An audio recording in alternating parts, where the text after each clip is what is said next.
जय हिंद दोस्तों, स्वागत है आप सभी का एक बार फिर से BK study corner YouTube channel में। आइए, शाम का वक्त हो चुका है, फटाफट स्टार्ट करते हैं हम लोग अगला पीवाईक्यू प्रैक्टिस सेट आप सभी डीएलएड स्टूडेंट के लिए। और ये है 27/8/2025 वाला फर्स्ट शिफ्ट वाला पेपर। तो चलिए इसकी शुरुआत करते हैं। कॉपी पेन लेकर के बैठिए और सेट लगाना शुरू कीजिए। देखिएगा, पहला क्वेश्चन हिंदी का कहता है घनाक्षर कौन सा छंद है। तो इसका राइट आंसर हो जाएगा ऑप्शन बी, कहेंगे सर वर्णिक छंद है। नेक्स्ट क्वेश्चन यहीं पर कहता है देव जो महान है, ये कौन सा समास है। देव जो महान है यानी देव की विशेषता बता रहा है कि देव कैसा है, कहेंगे सर महान है। तो कर्मधारय समास हो जाएगा, विशेष विशेषण का बोध हुआ है यहाँ पर। अगला क्वेश्चन कहता है यशोदा में संधि विच्छेद कौन सा है, बताइए। यशोदा में कौन सा संधि विच्छेद है। तो यसह जोड़ दा, यसह जोड़ दा होता है यशोदा का सही संधि विच्छेद। सर ऑप्शन बी हो जाएगा। और कौन सी संधि है यहाँ पर, तो विसर्ग संधि है, ध्यान रखिएगा। नेक्स्ट क्वेश्चन पर आइए। यहाँ पर कहता है कि पावन पाप पखारी के नाव चढ़ई हो आयसु होत कहा है, तुलसी सुनि केवट के वर वैन, हंसे प्रभु जानकी और हाहा है। वाह, कहता है कि भाई इस पंक्ति में कौन सी शब्द शक्ति है। कहिएगा सर कुछ समझ में नहीं आ रहा है, तो नहीं आ रहा है ना, तो व्यंजना शब्द शक्ति है, ठीक है। आंसर आपका सी हो जाएगा। अगला क्वेश्चन देखिए, कहता है कि चादर से बाहर पैर पसारना मुहावरा का क्या अर्थ होगा। चादर ओढ़कर सोना नहीं, चादर से पैर ढकना नहीं, कंजूस होना भी नहीं। आंसर डी होगा, आय से अधिक व्यय कर देना। अगला क्वेश्चन कहता है इनमें से कौन सा वाक्य अशुद्ध है, अशुद्ध वाक्य बताइए। तो ये वाला मेरे ख्याल से आप सभी को करा चुके हैं। हमारी सौभाग्यवती कन्या का विवाह हो रहा है, ये कहना गलत है ना। सौभाग्यवती ना होगा, क्या होगा, कहेंगे सर यहाँ पर होगा आयुष्मती कन्या, है ना। तो ऑप्शन होगा डी बिल्कुल सही है। सौभाग्यवती विवाहित महिला के लिए आता है। चलिए अगला क्वेश्चन देखिए, कहता है कनक कनकते 100 गुनी मदकाता अधिकाय व खाए बैरात, ये इस पंक्ति में कौन सा अलंकार है, बताइए। तो बता चुके हैं ना। अच्छा, कल जो आज मॉर्निंग वाला जो क्लास आया था उसमें आप सभी से पूछे थे कि कौन सा अलंकार है इसमें, है ना। तो एक दो स्टूडेंट ने कमेंट किया है, बाकियों ने तो किया नहीं। तो कनक कनकते 100 गुनी, यहाँ पर सर एक ही शब्द कई बार आया है, लेकिन हर स्थिति में उसका अर्थ अलग अलग है। यमक अलंकार होता है इस स्थिति में ना। यहाँ पर एक कनक का मतलब होता है धतूरा और एक कनक का मतलब होता है सोना। तो आंसर होगा आपका ऑप्शन बी। कमेंट किया कीजिए जो चीज़ हम पूछते हैं। चलिए अगला क्वेश्चन देखिए, कहता है वाह मुख की मधुराई कहा कहूँ मीठ लागे आँखियन लुनाई, कह रहा है कि इस पंक्ति में कौन सा अलंकार है, बताइए।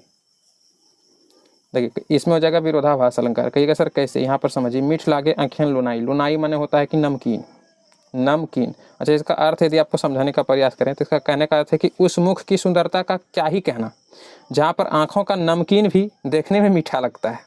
मतलब लुनाई मने हो रहा है नमकीन, कहता है मीठ लागे मने मीठा लागे। तो एक प्रकार से नमकीन और इधर मीठा नहीं है, एक दूसरे से विरोधाभास वाला शब्द ये है कि नहीं। तो विरोधाभास अलंकार होगा, सी बिल्कुल सही है।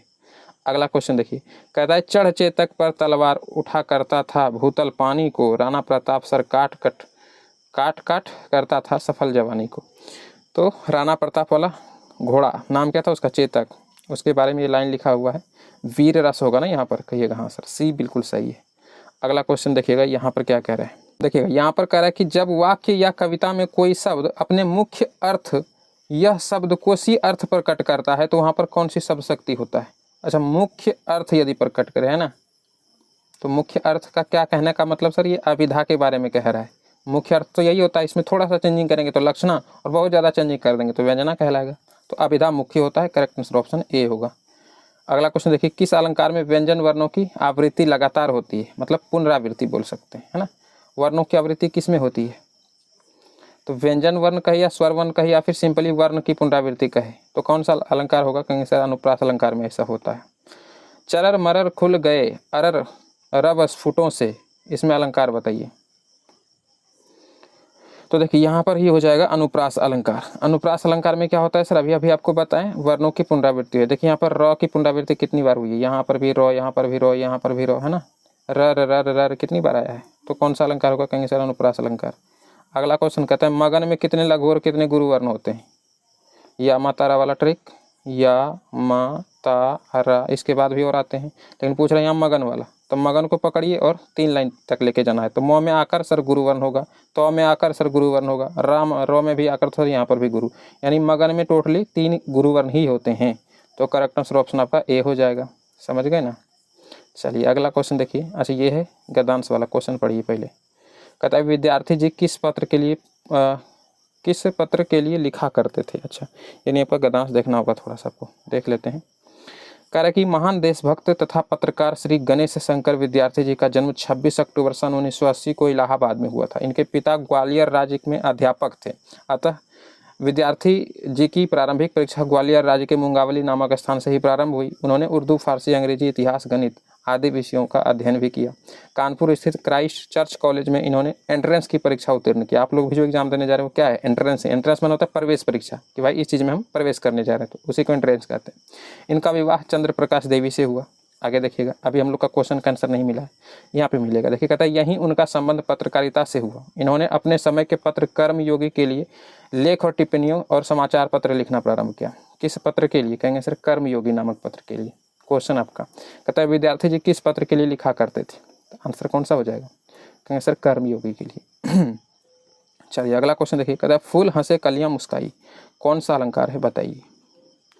फूल हंसे कलियां मुस्काई, तो यहाँ पर हो जाएगा मानवीकरण अलंकार। कहिएगा सर कैसे? तो फूल हंसे कलियां मुस्काई, हंसने वगैरह का क्रिया ये जो होता है किस में होता है? मनुष्य वगैरह में होता है। लेकिन कह रहा है कि फूल हंसे कलियां मुस्काई प्राकृतिक चीज़ों को दिखाया गया है। तो जहाँ पर भी प्राकृतिक वस्तु का तुलना मानवीय यानी मानव वगैरह से, मनुष्य वगैरह से किया जाए, मानवीकरण अलंकार हो जाता है। अगला क्वेश्चन देखिएगा, यहाँ पर कह रहा है अमित से दौड़ा नहीं जाता, वाक्य में वाक्य भेद बताइए। कौन सा यहाँ पर वाक्य का भेद है? कर्तरीवाची, कर्मवाची या भाववाची? अमित से दौड़ा नहीं जाता, देखने से पता चल रहा होगा आप सभी को, पुराने हो चुके हमारे स्टूडेंट सारे, इतना तो बता ही सकते हैं सर इसमें भाववाची है ना, दौड़ा नहीं जा रहा है, निषेधात्मक और असमर्थता वाला बोध हो रहा है। अगला क्वेश्चन देखिए, कहता है काव्य गुण क्या है? काव्य गुण है क्या? काव्य गुण का क्या मतलब होता है? तो इसका राइट आंसर हो जाएगा ऑप्शन ए। ठीक है, काव्य गुण क्या है? तो कहेंगे काव्य के सौंदर्य और अभिव्यंजना शक्ति को बढ़ाने वाले तत्व को हम लोग काव्य गुण कहते हैं। ये काव्य गुण का डायरेक्टली परिभाषा पूछा गया है, ए आंसर हो जाएगा। अगला क्वेश्चन देखिए, अगला क्वेश्चन देखिएगा, कहते हैं डेपुटेशन के लिए उपयुक्त हिंदी परिभाषिक शब्द या हिंदी शब्द क्या हो जाएगा? डेपुटेशन के लिए तो करेक्ट आंसर ऑप्शन बी हो जाएगा। कहेंगे से इसके मतलब होता है प्रतिनियुक्ति। डेपुटेशन माने प्रतिनियुक्ति। ठीक है ना। अगला क्वेश्चन देखिए, कह रहा है कि विमल वाणी ने वीणा ली और कमल कोमल कर में सप्रीत कौन सा अलंकार है? व और वो, यहाँ पर देखिए क और क वर्णों की बार बार आवृत्ति हुई है यानी पुनरावृत्ति हुई है, अनुप्रास अलंकार बोलेंगे। आंसर कौन सा होगा? कहेंगे सर ए बिल्कुल सही है।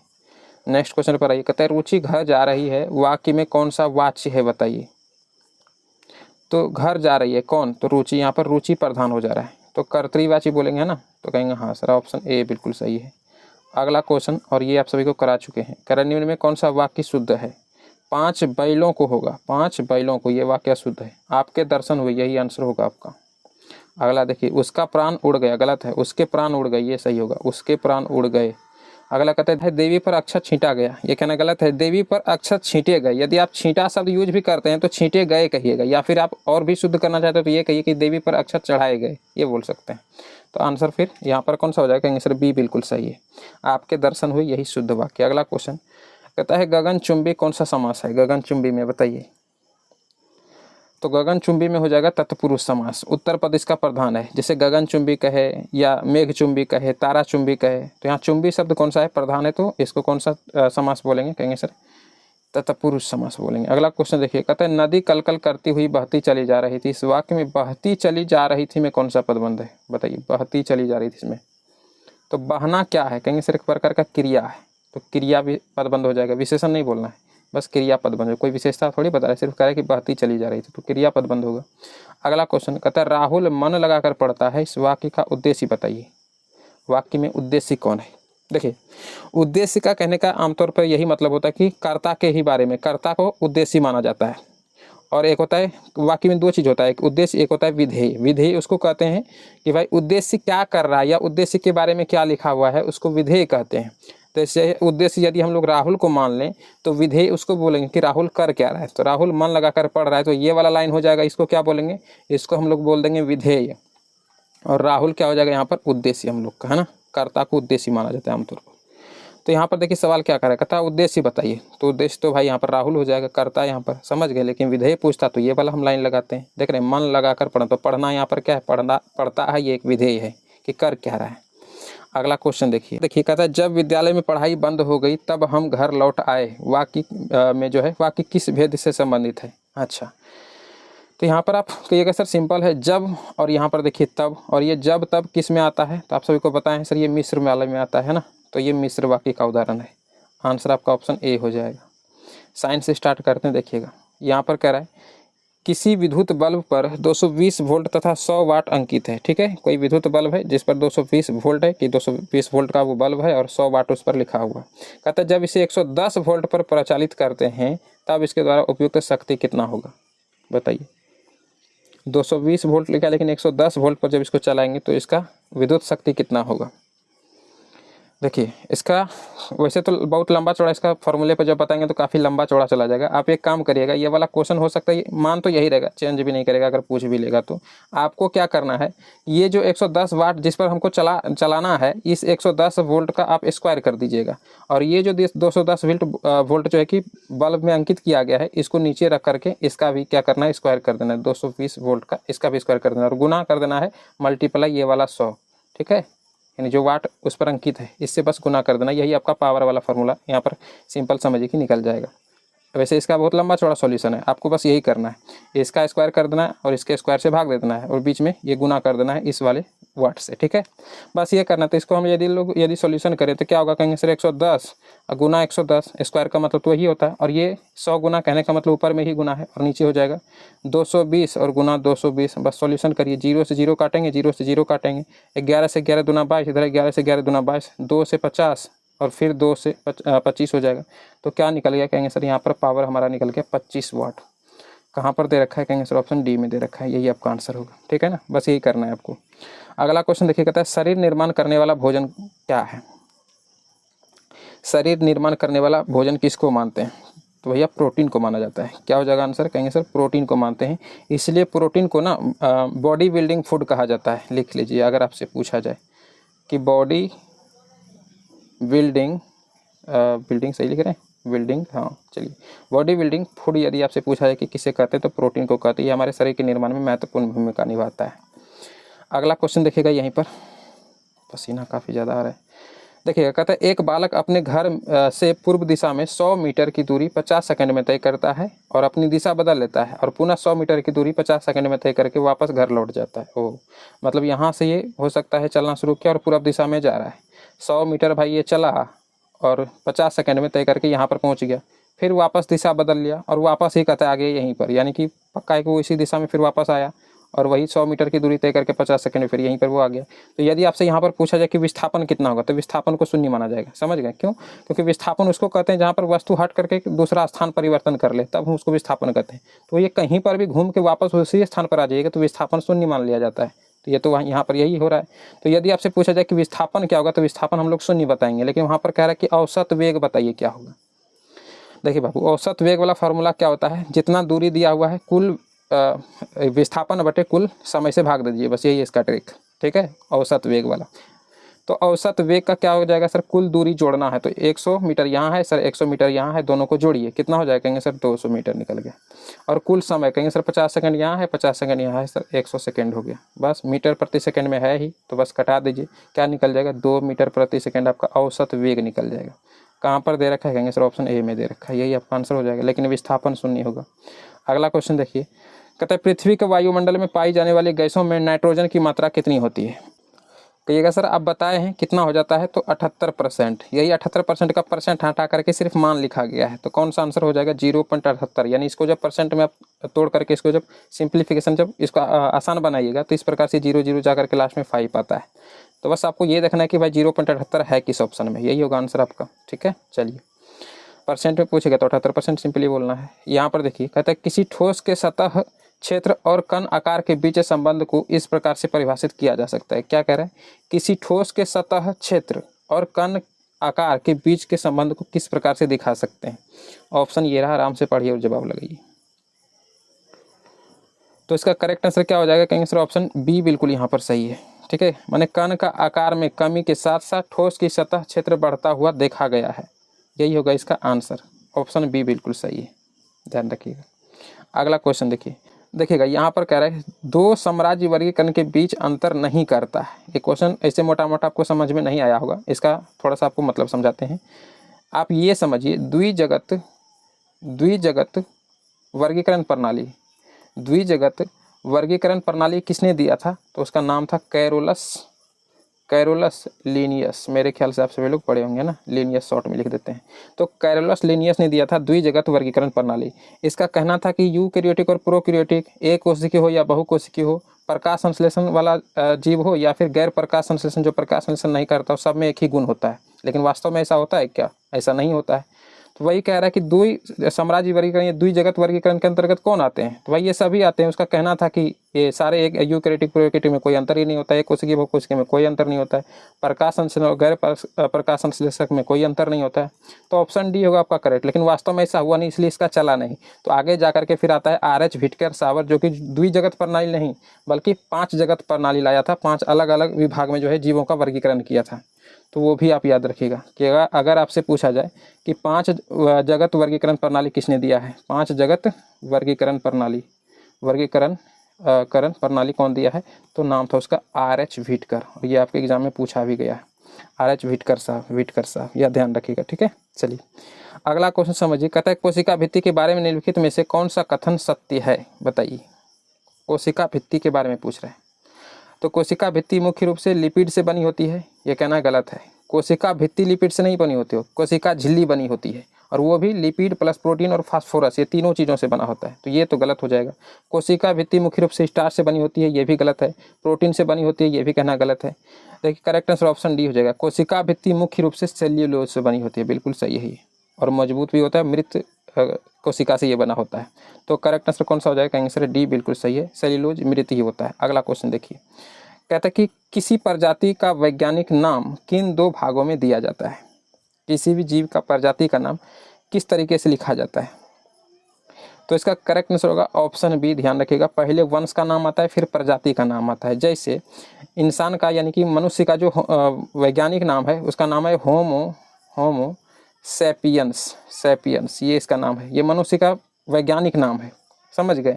तो इसमें होमो क्या दिखाता है? जो पहला वर्ण दिखा रहा है ये दिखाता है क्या? वंश दिखाता है। और जो दूसरा वर्ड दिखा रहा है ये क्या दिखाएगा? ये प्रजाति दिखाता है कि मनुष्य की प्रजाति का नाम सेपियंस है और वंश का नाम होमो है। तो कुल मिलाकर के बोलते हैं हम लोग होमो सेपियंस। और इसका लिखने का तरीका होता है, पहले वाला जो लिखा जाता है वो H जो लिखाएगा वो बड़ा लिखाएगा, उसके बाद जो शब्द लिखाता है वो छोटा वाला से स्टार्ट होता है। ये भी लिखने का तरीका होता है। तो ध्यान रखना है, किसी भी प्रजाति का वैज्ञानिक नाम जो लिखा जाता है पहले वंश आता है फिर प्रजाति आता है। आंसर आपका ऑप्शन बी हो जाएगा। अगला क्वेश्चन देखिए। कहता है जैव तकनीक कृषि में मुख्य रूप से कौन सा तकनीक शामिल है? तो बता चुके हैं आप सभी को, कहेंगे सर उत्तक संवर्धन है ना। अगला क्वेश्चन देखिए। कहता है जिन कोशिकाओं में गुणसूत्रों के 2 या 2 से अधिक पूर्ण सेट होते हैं क्या कहलाती है? तो बता चुके हैं आप सभी, कहेंगे सर उसको हम लोग बहुगुणित बोलते हैं। अगला क्वेश्चन कहता है कि निम्नलिखित में से मानव शरीर द्वारा उत्पादित प्रमुख अवशिष्ट कौन सा है? तो कार्बन डाइऑक्साइड, यूरिया, कहेंगे सर ये दोनों है। तो ऑप्शन फिर सी सही हो जाएगा, है ना। CO2 और यूरिया दोनों है, तो सी बिल्कुल सही है। अगला क्वेश्चन देखिए। कहता है नाइट्रोजन यौगिकीकरण शब्द का क्या अर्थ है? बताइए। नाइट्रोजन यौगिकीकरण, देखिए क्या नाइट्रोजन यौगिकीकरण का मतलब होता है कि हवा में मौजूद जो नाइट्रोजन की मात्रा है उसको पौधों के रूप में इस्तेमाल करने के लिए उस रूप में तोड़ करके बना देना, वही कहलाता है नाइट्रोजन यौगिकीकरण। समझ गए? तो क्या कह रहा है देखिए, नाइट्रोजन यौगिकीकरण को गैसीय नाइट्रोजन में रूपांतरण। अगला देखिए, मृदा में तो होगा नहीं, मृदा में उपस्थित विद्यमान जीवाणुओं द्वारा अमोनिया का नाइट्रेट में बदलना, ये नहीं कहलाएगा। ये नाइट्रोजन स्थिरीकरण कहलाता है, यौगिकीकरण नहीं कहलाता, ठीक है। कहता है मृत जैव पदार्थ में उपस्थित विद्यमान नाइट्रोजन का वापस मृदा में अभिमुक्त करना या वापस छोड़ना। नहीं, मृदा वाला होगा ही नहीं, है ना। मृदा यहाँ पर लिखा हुआ, ये होगा ही नहीं। ये देखिए वायुमंडलीय वाला, ये हो जाएगा आंसर आपका, ऑप्शन डी में दे रखा है। कहता है कि जीवित प्राणियों के लिए अधिक प्रयोग लायक रूप हेतु वायुमंडलीय नाइट्रोजन का रूपांतरण, यही कहलाता है नाइट्रोजन यौगिकीकरण। समझ गए? तो करेक्ट आंसर डी होगा। अगला क्वेश्चन देखिए। कहता है निम्नलिखित में से असंतृप्त हाइड्रोकार्बन का समूह कौन सा है? पहचानिए। तो करेक्ट आंसर ऑप्शन हो जाएगा यहाँ पर डी। ध्यान रखिएगा, ब्यूटाइन, एथीन और प्रोपाइन। अगला क्वेश्चन, इनमें कौन सा बल का SI मात्रक है? क्या हो जाएगा आंसर? कहेंगे सर ऑप्शन यहाँ पर डी बिल्कुल सही है, न्यूटन, है ना जी। बल का तो न्यूटन ही होता है। अगला देखिएगा। कहता है विद्युत परिपथ में प्रवाहित धारा का मान मापने के लिए कौन सा यंत्र हम लोग उपयोग में लेते हैं? विद्युत परिपथ में प्रवाहित धारा मापना है, किसका यूज करेंगे? कहेंगे सर अमीटर का यूज करेंगे। और किस में मापते हैं? तो एम्पियर में मापते हैं। सी आंसर हो जाएगा। चलिए अगला क्वेश्चन समझिएगा। कहते हैं मनुष्य में श्वसन वर्णक कौन सा है? बताइए, ये भी बहुत अच्छा क्वेश्चन है। श्वसन वर्णक कौन सा है? तो कहिएगा सर हीमोग्लोबिन है, यही ना ऑक्सीजन का परिवहन करता है हमारे शरीर में। बिल्कुल सी होगा आंसर। अगला क्वेश्चन देखिए, ये मॉर्निंग वाला ही क्वेश्चन है। कहता है मैग्नेट प्रेरित ईएमएफ उत्पन्न करते हैं जब कुंडलियों में डाला जाता है। प्रेरित ईएमएफ की ताकत डैश से स्वतंत्र होती है, किससे मुक्त होता है? तो मॉर्निंग में ही आप सभी को बताए हैं, ध्यान रखिएगा, प्रतिरोध से मुक्त होता है। तो कुंडली में जो तार का प्रतिरोध होगा उससे मुक्त होता है। करेक्ट आंसर क्या होगा? कहेंगे सर सी, बिल्कुल सही है। अगला क्वेश्चन देखिए, कहते हैं निम्नलिखित में से कौन सा कथन वाष्पीकरण पर आर्द्रता का पड़ने वाला प्रभाव के संबंध में सही है? अच्छा, वाष्पीकरण और आर्द्रता में क्या संबंध है समझिए। कहता है आर्द्रता बढ़ने से वाष्पीकरण की दर घटता है। अच्छा, मतलब वायुमंडल में जब नमी बढ़ जाता है तो वाष्पीकरण यानी कि वाष्प नीचे से जो पानी होता है इसका वाष्प बन के ऊपर जाने वाला दर घट जाता है। मुझे तो लगता है ये कहना बिल्कुल सही है। आर्द्रता कभी वाष्पीकरण की दर को बढ़ाता है, कभी घटाता है। नहीं, ऐसा थोड़ी होता है। आर्द्रता का प्रभाव वाष्पीकरण पर नहीं पड़ता, ये भी कहना गलत है, पड़ता है भाई। आर्द्रता घटने से वाष्पीकरण की दर घट जाती है, नहीं तब बढ़ जाती है, तब ये भी गलत है। तो आंसर आपका ए वाला ही हो जाएगा। ठीक है, आर्द्रता बढ़ने से मतलब कि वायुमंडल में जब नमी बढ़ जाता है, ठंडा मौसम रहता है तो उसमें वाष्पीकरण का दर घटेगा कि नहीं? सिंपली ये समझिए, जब वायुमंडल हमारा ठंडा हो, है ना, ठंडा का मौसम हो तो उसमें वाष्पीकरण नहीं होता है। वाष्पीकरण के लिए चाहिए धूप। धूप रहेगा तो नीचे से जमीन का जो भी नमी रहेगा उसको खींच करके वो ऊपर ले जाएगा वाष्पीकृत करके। तो ये आपका ऑप्शन हो जाएगा ए, बिल्कुल सही। चलिएगा अगला क्वेश्चन देखिए, कहता है पर्यावरण की कार्यात्मक इकाई कौन सा है? पर्यावरण की कार्यात्मक इकाई तो पारिस्थितिकी तंत्र ही होगा ना। कहिएगा हाँ सर, बिल्कुल सही है ए। अगला क्वेश्चन देखिए, कहता है वायु गुणवत्ता सूचकांक के बारे में इनमें से कौन सा कथन सत्य है? वायु गुणवत्ता सूचकांक क्या दिखाता है? ये हवा के रंग को इंगित करता है, या आपके क्षेत्र में ओजोन स्तर की भविष्यवाणी करता है, या ध्वनि और ध्वनि प्रदूषण की तीव्रता को निर्धारित करता है, या वायु प्रदूषण का अनुमान लगाता है तथा मुख्य रूप से हवा में सल्फर की मात्रा को डिनोट करता है। क्या होगा आंसर? तो बिल्कुल डी वाला ही आंसर है। ध्यान रखिएगा, ये वायु प्रदूषण का अनुमान लगाता है और साथ ही साथ मुख्य रूप से ये हवा में सल्फर की मात्रा कितनी है ये बताता है। तो डी आंसर हो जाएगा। चलिए जीके जीएस को स्टार्ट करते हैं, फटाफट से देखिएगा। इसका पहला क्वेश्चन कहता है इनमें से कौन एक राजनीतिक अधिकार नहीं है? बता चुके हैं आप सभी को, बताइए राजनीतिक अधिकार इनमें से कौन सा नहीं? कहेंगे सर ऑप्शन ए ही हो जाएगा, चुनाव लड़ने का अधिकार। ये राजनीतिक अधिकार नहीं है, समझ गए। अगला क्वेश्चन देखिए, कहता है निम्नलिखित में से कौन सा समकालीन विश्व में सरकार का सबसे लोकप्रिय रूप है? तानाशाही, राजशाही, सैन्य शासन या लोकतंत्र? तो कहिएगा सर लोकतंत्र ही आंसर है। चलिए डी बिल्कुल सही है। अगला क्वेश्चन देखिए, निम्नलिखित में से किस राज्य में शहरीकरण का स्तर सबसे कम है? तो ध्यान रखिएगा बिहार में, है ना। हम बोल रहे थे ना एक क्लास में कि अगर कोई भी चीज़ जैसे कि शिक्षा के मान में कौन सा अति पिछड़ा है, गरीब कौन सा राज्य है, यहाँ पर भी देख रहे हैं शहरीकरण के मामले में कौन सा सबसे कम है, तो ये तब आता है बिहार का ही स्थान। अब यहाँ पर भी आप देख रहे होंगे। अगला देखिए, कहते हैं निम्नलिखित में से कौन सा राष्ट्र संघ के भीतर एक संगठन नहीं था? बता चुके हैं आप सभी को। कहिएगा सर आंसर हो जाएगा बी, है ना, अंतर्राष्ट्रीय सैन्य बोर्ड, ये उसके अंदर एक संगठन नहीं था उस वक्त का बना हुआ। अगला क्वेश्चन देखिए, कहता है निम्नलिखित में से कौन सी मणिपुर की लुप्त प्राय प्रजाति है जो है ना खत्म होते जा रहा है?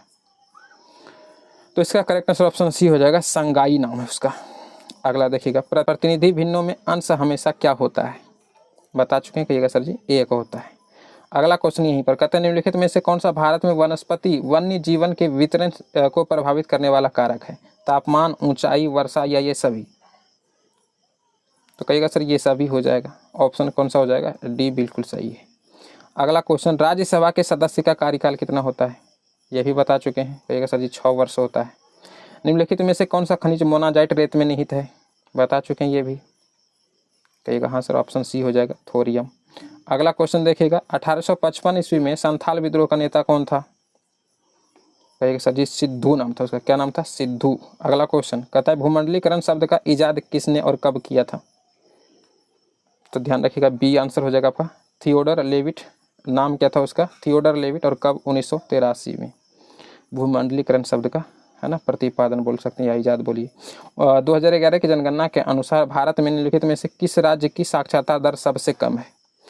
2011 का जनगणना अभी कराना बाकी रह चुका है, ठीक है ना। जैसे 8 जून के पहले ही हम कोशिश करेंगे, जितना भी प्रैक्टिस सेट आपका यदि पूरा 33 इसमें दे रखा है, पूरा जब एंड हो जाएगा तो लास्ट में आप सभी से उसके बाद का जो पहला क्लास होगा वो 2011 का जनगणना ही कराएंगे, जो कि इंपॉर्टेंट है बहुत ज़्यादा, वो कराएंगे आप सभी के लिए। तो बताइएगा यहाँ पर करें 2011 की जनगणना के अनुसार भारत में निम्नलिखित में से किस राज्य की साक्षरता दर? अब देखिएगा क्या होगा आंसर इसका। कहिएगा सर पहले ही आप बता दिए हैं बिहार ही होगा, है ना। आंसर कौन सा हो जाएगा? बिहार।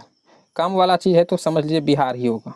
अगला क्वेश्चन देखिए, कहता है पंचवाणी और बीजक में निम्नलिखित में से किस महान हस्ती के छंद और विचारों को संरक्षित किया गया है? कहिएगा सर जी कबीर, है ना जी। अगला क्वेश्चन देखिए, निम्नलिखित में से कौन सा परियोजना कार्य की विशिष्टता दिखाती है या विशिष्टता है? बताइएगा, आंसर ये रहा। ऑप्शन के साथ साथ आंसर बताइए। तो कहेंगे सर इसका आंसर ऑप्शन बी वाला हो जाएगा, है ना, यानी ए और सी कहना सही है। देखिए, यह विद्यार्थियों को पाठ्य पुस्तक के भी आगे जाने का मौका देती है, बिल्कुल सही है। और अगला होगा आपका कि सामूहिक परियोजना कार्य विद्यार्थियों में सहयोगात्मक कौशल के विकास में मदद करती है, ध्यान रखिएगा।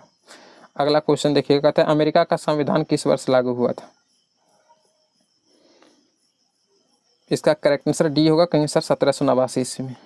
भारत में तांबा गलाने का आधुनिक कारखाना सबसे पहले कहाँ खोला गया था? कहेगा सर घाटशिला में खोला गया था। अगला क्वेश्चन कहता है बिहार का सबसे पुराना नदी घाटी परियोजना का नाम बताइए। बिहार में सबसे पुराना नदी घाटी परियोजना का नाम ए हो जाएगा इसका आंसर, कहेंगे सर सोन परियोजना। अगला क्वेश्चन देखिएगा, यूएसएसआर और जर्मनी के बीच युद्ध कब से शुरू हुआ था? राइट आंसर बी हो जाएगा 22 जून 1941 को। अगला क्वेश्चन देखिएगा, यहाँ पर कह रहा है जब साथी नागरिक या सरकार एक दूसरे के अधिकारों का सम्मान नहीं करते हैं तो निम्नलिखित में से किस पद के रूप में उन्हें जाना जाता है? तो कहेंगे सर इसका करेक्ट आंसर सी हो जाएगा, ए और बी दोनों बिल्कुल सही है, अतिक्रमण या उल्लंघन कह सकते हैं। अगला क्वेश्चन देखिएगा और लास्ट ही आपका, कहता है भारत के अधिकांश क्षेत्रों में महिलाओं को भूमि के स्वामित्व से क्यों बाहर रखा गया है? पितृवंशी रिश्तेदारी प्रणाली और विरासत के तरीके के कारण, या क्योंकि वे कमज़ोर होते हैं, या क्योंकि वे असमर्थ होते हैं, या ये सभी? देख रहे हैं ये सभी पहले ही दे रखा है। तो इसका आंसर क्या हो जाएगा? कहिएगा सर ऑप्शन बी सही है, पितृवंशी रिश्तेदारी प्रणाली, या फिर ये कहें कि इसके विरासत के तरीके के कारण से इन्हें दूर रखा जाता है या बाहर रखा जाता है। बी आंसर बिल्कुल सही हो जाएगा। चलिएगा, अब आप सभी का स्कोर क्या रहा अपना स्कोर कमेंट में लिखिएगा, ठीक है ना। और पीडीएफ जो आप सभी लोग बोले थे मैथ और इंग्लिश का, और साथ ही साथ हम रीजनिंग का भी डाल दे रहे हैं, तो आप सभी को मिल रहा होगा, है ना, प्रॉपर तरीके से, और फ्री वाला भी मिल जाएगा।